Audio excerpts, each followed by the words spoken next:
La presidenta Claudia Sheinbaum ha dado una vuelta en U y, a diferencia de su antecesor Andrés Manuel López Obrador, ha abierto la puerta al fracking. En este episodio discutiremos el complejo dilema que esto representa.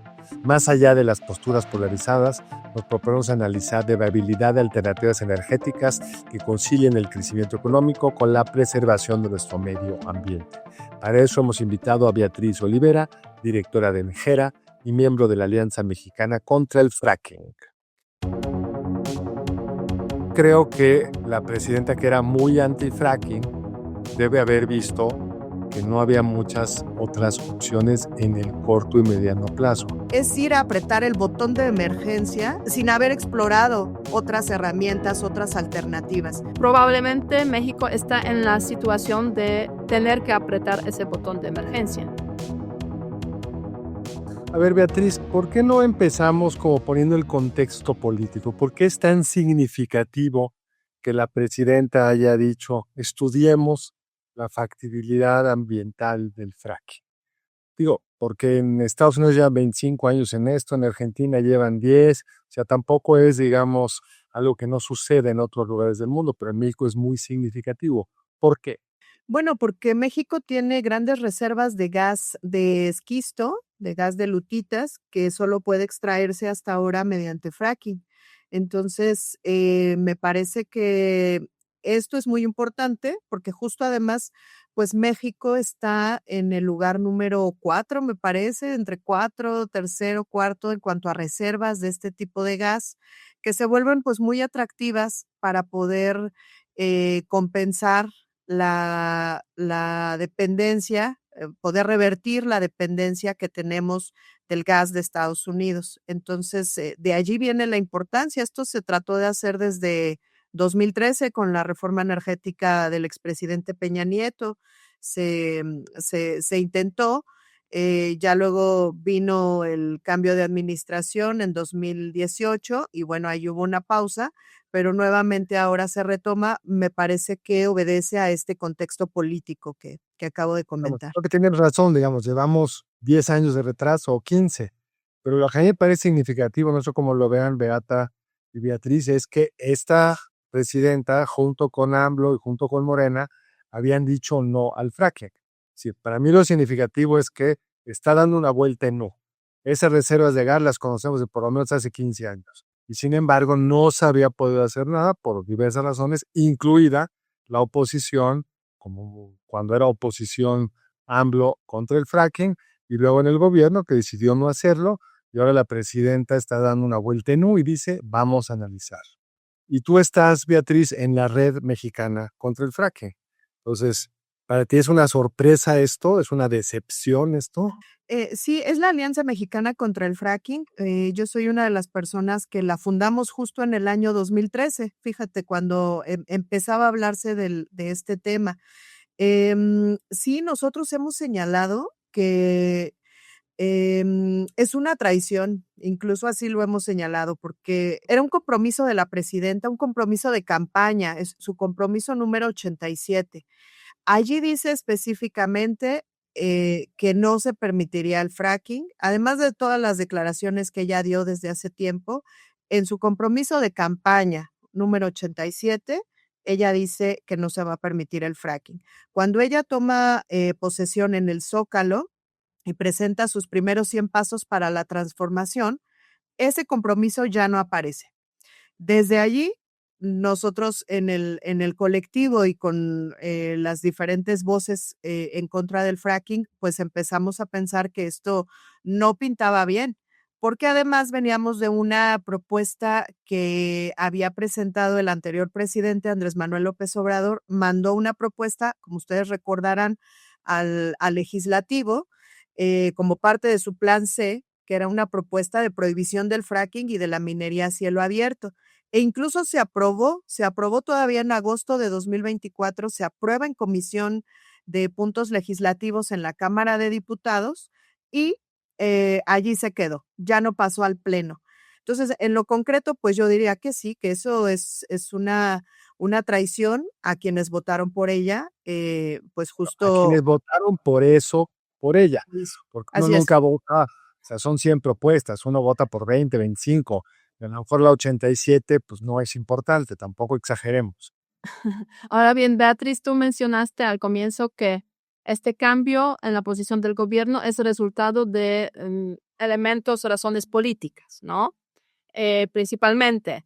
Pero la verdad es que cuando analizamos el tema de fracking, que es esta técnica para extraer el gas y petróleo atrapados en rocas profundas, pues la verdad es que hay muchos elementos que nos llevan a considerar ese tipo de innovación en la manera de cómo extraemos esos recursos energéticos, pues hay razones económicas para considerarlas, ¿no? O sea, más energía disponible, más independencia energética, lo cual hemos visto en el caso, por ejemplo, de Estados Unidos. O sea, menor independencia energética, hay más posibilidades de tener recursos energéticos. Se pueden incluso abaratar los costos de energía, lo cual en el contexto del desarrollo tecnológico de los últimos tiempos, especialmente en relación con inteligencia artificial, pues sabemos muy bien que hay necesidad de más energía. O sea, ¿tú piensas que son solamente razones políticas o sí hay otras razones quizás que lleven a que el gobierno actual, pues a pesar de los compromisos, decida cambiar? Quizás hay una urgencia económica de tener más energía y de buscar esa energía, pues ahí donde se puede, aquí en el territorio mexicano. Bueno, justamente yo considero que las razones por las que ahora se está tratando de regresar a esa propuesta de fracking, pues justamente tienen relación con el tema de la seguridad y la soberanía energética, justamente por estas decisiones que ha estado tomando el presidente Trump, que preocupan a todo el mundo y que pueden ser decisiones pues muy arriesgadas. Por eso digo que sí me parece que hay una preocupación legítima por el tema de la seguridad, porque sí, la dependencia de México del gas de Estados Unidos, pues es increíble, es muy alta. No debimos llegar a ese extremo. Creo que el país debió cuidar mucho más ese aspecto de no llegar a esa dependencia y ahora pues el problema es grande.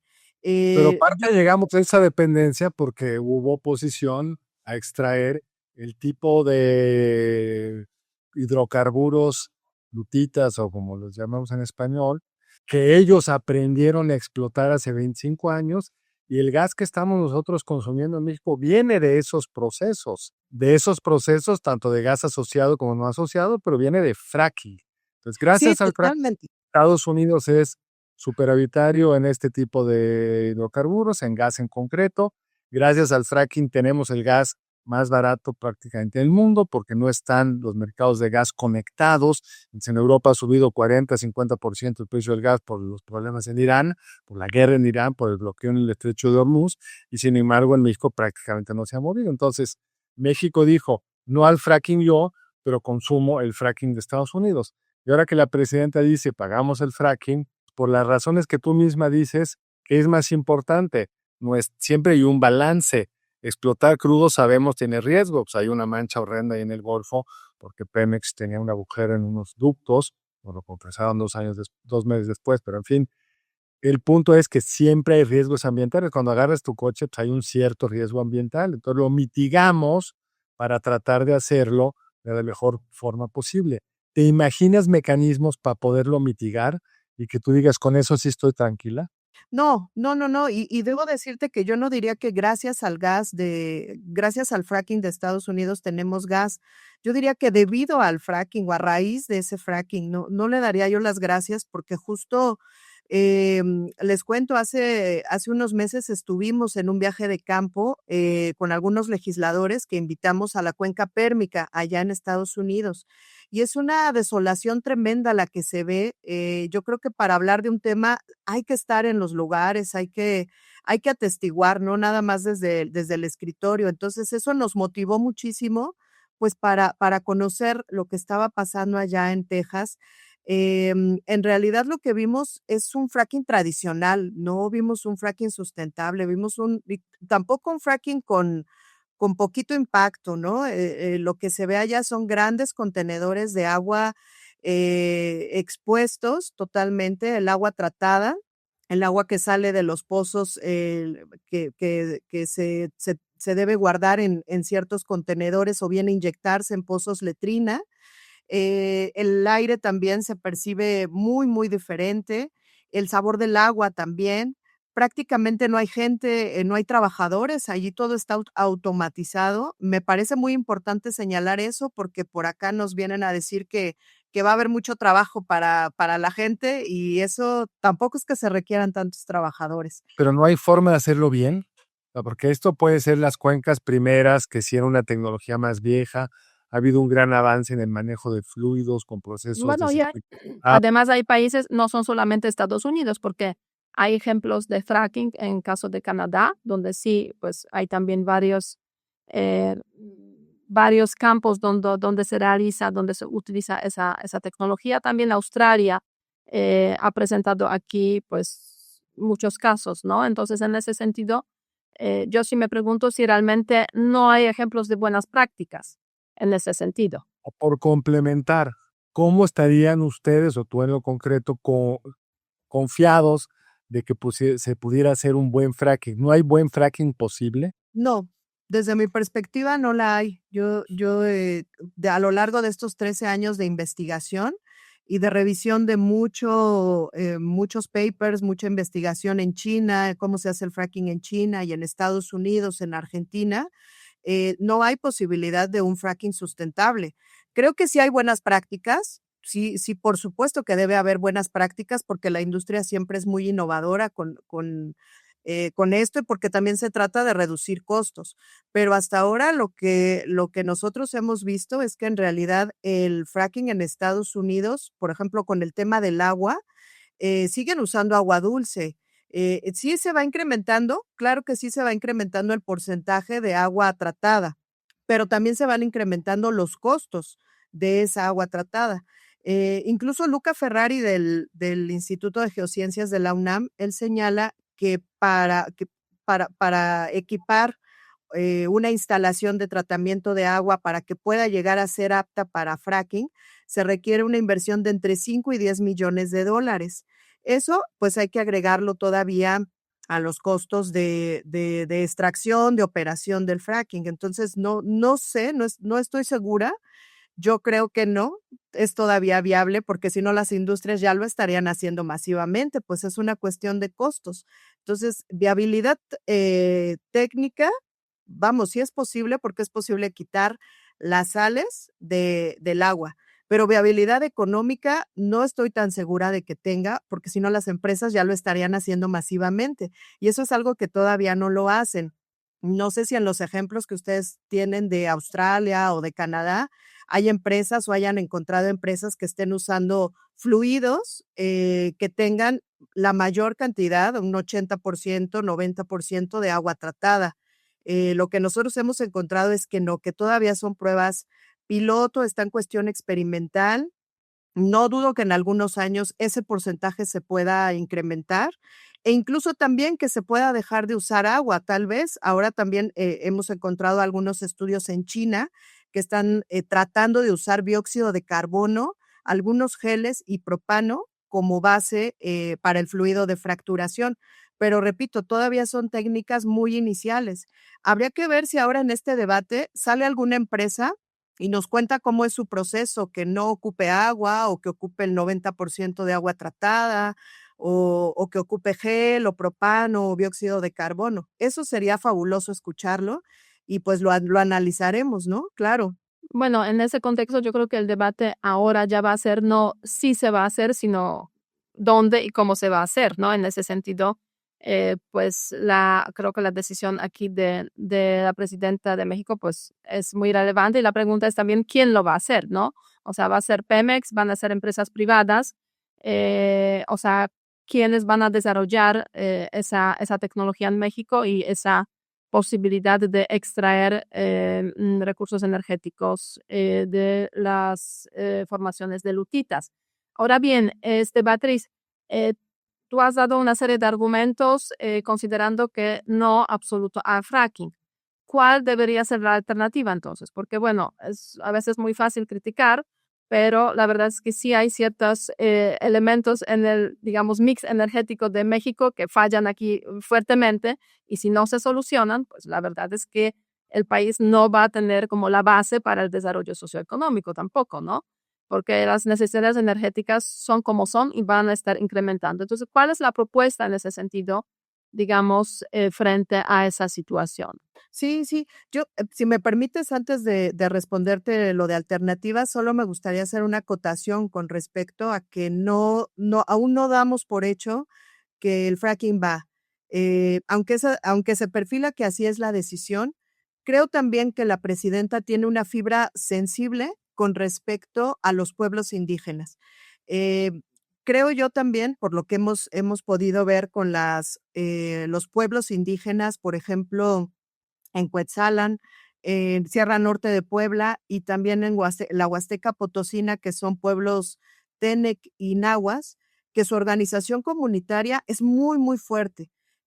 Hace una semana los acompañamos a la Cámara de Diputados a que entregaran sus actas de asamblea, y los señores en unos términos muy coloquiales, pero muy firmes, pues le manifestaron a la presidenta de la Cámara, la diputada Kenia López Rabadán, le comentaban que le preguntaron, ¿quién manda en su casa, diputada?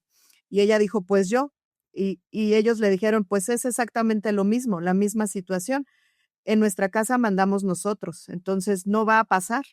Eso es una zona, pero hay otras zonas en el norte de México donde las restricciones no son los pueblos indígenas, hay otras restricciones, pero digamos, la pregunta de Bata me parece que es importante. Si tenemos esa dependencia del gas, los Estados Unidos nos venden un gas gracias o a partir del fracking, como quieras ponerlo para que sea más preciso, y tenemos una dependencia de ello. Tenemos nosotros esas reservas en yacimientos parecidos a ellos. Yo lo que entiendo, aunque no he ido a las zonas que tú has ido, no conozco el terreno, conozco el terreno en Tabasco y en Campeche, y si lo vas a ver, podrías decir pues que no haya petróleo tampoco en México, porque también hemos dejado unas zonas con unos daños ambientales profundísimos. Entonces, si ese es el criterio, hay muchas cosas que ahora tendríamos que revisar.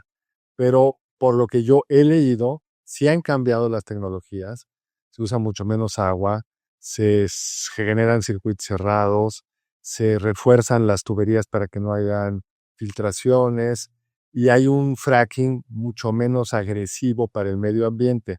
Si el comité de la UNAM, POL y muchas otras instituciones fue convocado por la presidenta, dijera que hay las condiciones para hacerlo, ¿cuál sería la posición de ustedes? O tuya, porque no fue a por todos. Claro. Bueno, en lo particular, yo considero que justamente por lo que he investigado y también mi tesis de doctorado es justo una investigación sobre fracking. Entonces, por eso, digamos, me siento un poco más confiada de decirles lo que yo he investigado. eh, no existe esa técnica hasta ahora. Si el comité lo considera o presenta pruebas, presenta evidencias, pues creo que sería muy, muy importante analizar. Em, Me quisiera regresar un poquito a la cuestión de las alternativas, porque creo que allí también está el meollo del asunto. Yo creo que este comité, aprovechando que es un comité con tanta experiencia en el tema, y que ahora parece se van a incluir nuevas voces en este comité, voces un poco más plurales, no solo enfocadas en el tema de petróleo. Me parece que podría también ser un comité que explore esas otras alternativas energéticas. La presidenta incluso lo señaló en su conferencia de prensa mañanera. Ella hablaba de transición energética, uso de fuentes renovables de energía, que sabemos que están más destinadas a la electricidad, no tanto a la producción de gas. Pero dentro de eso, por ejemplo, hay tecnologías que no se han investigado lo suficiente y que yo creo que tendrían un mucho menor impacto ambiental, por ejemplo, la energía solar fototérmica, no la fotovoltaica es para la producción de electricidad, pero ¿qué tal la fototérmica? Que incluso hay centrales enormes en Almería, en España, y a través de esas sí se puede crear calor de proceso y son alternativas. Hay una propuesta de la CFE de hacer esto en Baja California. Como saben ustedes, la península de Baja California no está interconectada al resto del país, entonces tiene retos energéticos muy complicados. El gobierno de Peña Nieto le había heredado al gobierno de López Obrador un proyecto de cable submarino para conectar con Sonora, lo desechó, anduvieron un rato ahí con generadores de diésel y ahora la idea es hacer ese tipo de instalaciones térmicas, que entiendo hay dos en el mundo y tienen muchos problemas de corrosión y muchos otros retos tecnológicamente no resueltos, mientras que en el fracking pues sí hay mucha crudo y gas que sale a través del fracking y que pues, en Estados Unidos pues, son comunidades bastante bien organizadas, las agencias ambientales son bastante potentes, las demandas por daño de un tercero tienen cabida en un sistema judicial muy receptivo para esto. Entonces, si en ese ecosistema pueden producir hoy 13 millones de barriles de crudo, el 60% es por fracking, pues parece que es una tecnología viable y que los impactos ambientales son contenibles. Hay impactos ambientales en la nuclear, impactos ambientales en aguas profundas de crudo, como lo supimos con la Todo explosión. tiene impactos ambientales. Lo solar tiene impactos ambientales. Todo tiene impactos. Eso yo creo que no hay que casarnos con la idea de que las renovables son totalmente inocuas. Claro, pero necesitamos energía. Entonces, ¿cómo resolvemos? Sí, justo. Yo decía hace un momento que el tema de las renovables, que hay que explorar por allá justamente, porque creo que ir ahorita por el fracking es ir tal vez a la última de las estrategias que tendríamos en términos energéticos. Es ir a apretar el botón de emergencia sin haber explorado otras herramientas, otras alternativas. Tenemos la eficiencia energética, tenemos que evitar las emisiones de gases, las fugas de metano que ya ocurren en estas centrales generadoras de energía. Em, Gran parte de lo que dijo también la presidenta, algo muy relevante que ella dijo es que parte de este gas, esta energía, es para la industria. Y a mí me gustaría mucho invitar a la industria a que presentara también sus procesos de reconversión tecnológica. ¿Cómo le podrían hacer ellos? Pues para no usar gas, para usar otro tipo de fuentes de energía o para reducir su consumo de gas, para hacer sus procesos más eficientes. Em, Generalmente en México creo que tendemos a ver a la industria como un sector que le huye a la regulación, al que no le gusta estar muy bien regulado, que se infiltra por ahí para hacer flexibilizaciones de normas y de estándar. Y creo yo que este reto amerita una industria también muy comprometida, muy fuerte, que también pudiera decir, bueno, si ese gas es para nosotros, también podemos hacer planes de eficiencia energética, podemos implementar otro tipo de procesos, podemos hacer ciertas reconversiones tecnológicas en tales procesos para ir disminuyendo paulatinamente el consumo de gas. A mí me parece que lo que nos debería unir como país y como diferentes sectores, sin sectorizar, que unos somos más ambientalistas, otros somos más afines a la inversión, en este caso privada, me parece que lo que nos debería unir es la grave crisis climática que enfrentamos como país, como mundo también. Los límites planetarios, 3 de los 9 límites planetarios están rebasados. Hay una grave crisis climática ya innegable porque la ciencia lo ha demostrado y hay generaciones que tienen derecho al futuro, que yo apenas me empecé a enterar, fíjate nada más mi ignorancia, apenas me empecé a enterar de que existe el derecho al futuro, el derecho que tienen los demás, pues, de poder, las futuras Por generaciones, supuesto, de pero poder de poder el vivir. problema que hay, Beatriz, es que pues, Estados Unidos, que genera mucho más energía, contamina mucho más que nosotros, tiene un presidente que va en el sentido opuesto. Y hay Totalmente. mire, y el impacto marginal de México en el cambio climático global pues, es marginal.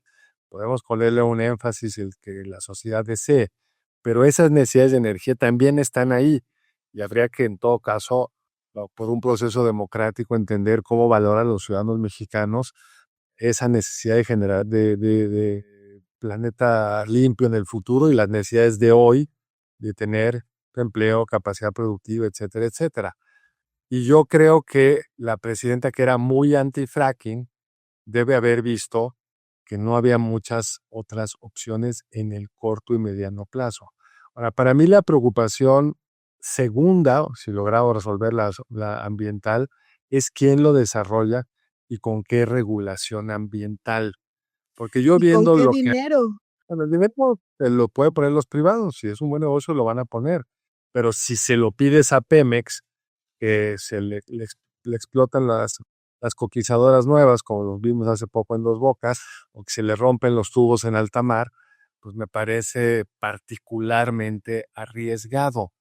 ¿Tú lo verías distinto si hubiera, digamos, empresas certificadas internacionales con compromisos ambientales en su historia industrial, con una agencia que se ha debilitado mucho, la ASEA, que en su momento era una agencia con dientes que le ponía límites a Pemex? Parece increíble que estuvo goteando, hubo fugas en el Golfo de México, la ASEA todavía no ha dicho esta boca es mía. Entonces, había un entorno institucional donde te sintieras más tranquila. Bueno, yo creo que las instituciones, ambientales son tremendamente débiles en términos presupuestales y en términos institucionales. ASEA y Semarnat, yo comparto esa percepción tuya, no tienen hasta ahora capacidades. Pemex, pues, bueno, también derrames diariamente, estamos viendo en los últimos meses en Veracruz, en Tabasco, etcétera. Pero, mira que el tema de que las privadas entren, a mí no me da nada de confianza, en absoluto, y menos si son empresas privadas gringas. Me parece que las empresas privadas petroleras han causado, muy fuertes problemáticas, a nivel mundial. Tenemos aquí la experiencia de las mineras canadienses y estadounidenses. Me parece que no son, con este estado que regula tan mal y que hace las cosas tan mal con estas empresas, me parece que les estaríamos dando carta abierta a las empresas petroleras para que vinieran a hacer lo que quisieran y a dejar únicamente migajas, como pasa con la minería, que es exactamente lo que hacen. Entonces, desde mi No hay perspectiva, un no, escenario para ti donde el fracking tenga cabida. no, no lo hay, no lo hay. Hay otras alternativas. Yo solo iría al fracking cuando tuviera que apretar un botón de emergencia inminente y habiendo recorrido toda la gama de alternativas energéticas, que tienen que ver con renovables, biomasa, geotermia, ahorro de energía, eficiencia energética y una transformación energética, es decir, dejar de pensar en grandes centrales para apostarle a la relocalización de la generación eléctrica y generación energética en general. Beata, nos queda poco tiempo, ¿cómo querrías Sí, yo cerrar? solo añadir, ya para concluir, la verdad es que se perdieron muchos años del gobierno anterior en temas energéticos. En el contexto de energías renovables no se hizo nada, más bien hubo un retroceso y probablemente México está en la situación de tener que apretar ese botón de emergencia. Por eso la presidenta tomó esa decisión. Y obviamente yo creo que se entiende muy bien que puede haber posiciones muy distintas al respecto y se puede cerrar el país, digamos, al desarrollo socioeconómico, a las inversiones, pero eso pues podría generar también problemas muy graves a México, ¿no? Da pena que que se perdieron esos años, desde mi punto de vista. Beatriz, ¿cómo querrías cerrar para ya tenerlo? Tenemos que despedir de nuestro público. Bueno, pues agradecerles muchísimo el espacio. Me ha gustado mucho escucharles. Siempre es enriquecedor escuchar otros argumentos diferentes a los propios y a los afines. Y nada, pues creo yo que apostarle al fracking no es por ahora no va a dar un respiro suficiente al tema de la seguridad energética. Incluso algunos investigadores han señalado que solamente nos daría un respiro para este sexenio, alrededor de 3, 5 años. Entonces, creo yo que no es por ahora la mejor estrategia, y tenemos que ir por otras opciones energéticas y también respetar lo que digan los pueblos en sus territorios. Si ellos dicen no al fracking, pues vamos, es no al fracking. si dijeran sí, también respetarlos. Por supuesto que sí. Ese es el consentimiento. Exacto. Y si el comité dijera sí, tú no lo respetarías. El comité es diferente, es un comité técnico petrolero. Si incluye otras voces, yo creo que sí, pues sí es evidencia científica, claro. Bueno, pues esperemos a ver qué dice el comité, a ver si incluyen estas voces. Muchos de los que están ahí involucrados son científicos bastante de escritorio, puros, comprometidos con el medio ambiente. Pues habrá que esperar cómo procesan esta información y qué conclusiones llegan. Pero Beatriz, muchísimas gracias por apoyarnos. Gracias a ustedes. Y Beata, pues nos vemos en la siguiente Muchas gracias. emisión. Y a ustedes que nos acompañaron aquí, con su permiso, muchas gracias. Nos vemos, nos oímos, platicamos la semana entrante.